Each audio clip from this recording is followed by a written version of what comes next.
الرجيم بسم الله الرحمن الرحيم يا أيها الذين آمنوا قوا أنفسكم وأهليكم نارا صدق الله العلي العظيم وصدق رسوله النبي الحبيب الكريم।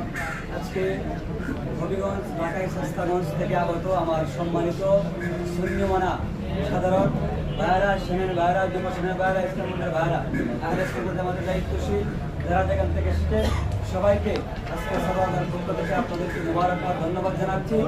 আর বিশেষ করে আমরা আজকে যেহেতু প্রতীক পেয়েছি, ইনশাআল্লাহ আমাদেরকে রিটার্নিং অফিসার অনুমতি দিয়েছেন আগামীকাল সকাল 10টা থেকে আমরা মাঠ পর্যায়ে আমরা সুস্পষ্টভাবে আমরা আমাদের কার্যক্রম শুরু করবো ইনশাআল্লাহ।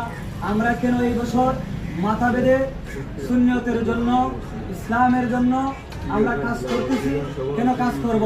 আমরা চাই এমন একজন সমাজে নেতা আসো, যে নেতা আসলে সমাজে ইফতিরিন থাকবে না, নারী নির্যাতন থাকবে না, ছাদাবাজি থাকবে না, দুর্নীতি থাকবে না।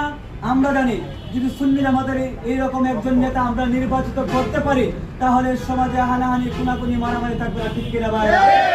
সমাজে ইফতিরিন থাকবে না, আমাদের মা বোনরা সমাজে নিরাপদে চলাফেরা করতে পারবে, আমাদের বাড়িঘর, জায়গা জমি, ব্যবসা বাণিজ্য আমরা সুন্দরভাবে করতে পারবো, ঠিক কিনা ভাইরা?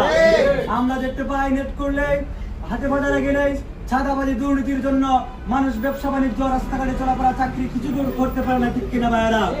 আমরা যদি সুন্নি জামাতের নেতা সরওয়ার ভাইকে নির্বাচিত করতে পারি, তাহলে ইনশাআল্লাহ অন্তত আগামী 5 বছর শায়েস্তাগঞ্জ এলাকায় শায়েস্তাগঞ্জবাসী শান্তিতে ঘুমাতে পারবে, ঠিক কিনা ভাইরা? আমাদের এমপি মহোদয়ের অনেক পরিকল্পনা আছে ইনশাআল্লাহ, কিভাবে এই শায়েস্তাগঞ্জ এলাকায় হবিগঞ্জ আসনকে সর্বশ্রেষ্ঠ আসন সারা বাংলাদেশে করা যায়, শিক্ষার দিকে, উন্নতির দিকে, সব দিকে ইনশাআল্লাহ আমাদের পরিকল্পনা আছে। সবাই আমাদেরকে সর্বোচ্চ সহযোগিতা করবেন। আজকে থেকে আমরা নারী পুরুষ সবাই মাঠে নেমে যাব এবং মোমবাতির বিজয়, সুন্নিয়তের বিজয় সুনিশ্চিত হওয়ার আগ পর্যন্ত ইনশাআল্লাহ আমরা মাঠে থাকবো। 12 তারিখ মোমবাতির ভোট দিয়ে মোমবাতির বিজয় ছিনিয়ে এনে ইনশাআল্লাহ আমরা একসাথে বিজয়ের মিছিল আনন্দ করবো ইনশাআল্লাহ। আসসালামু আলাইকুম ওয়া রাহমাতুল্লাহ।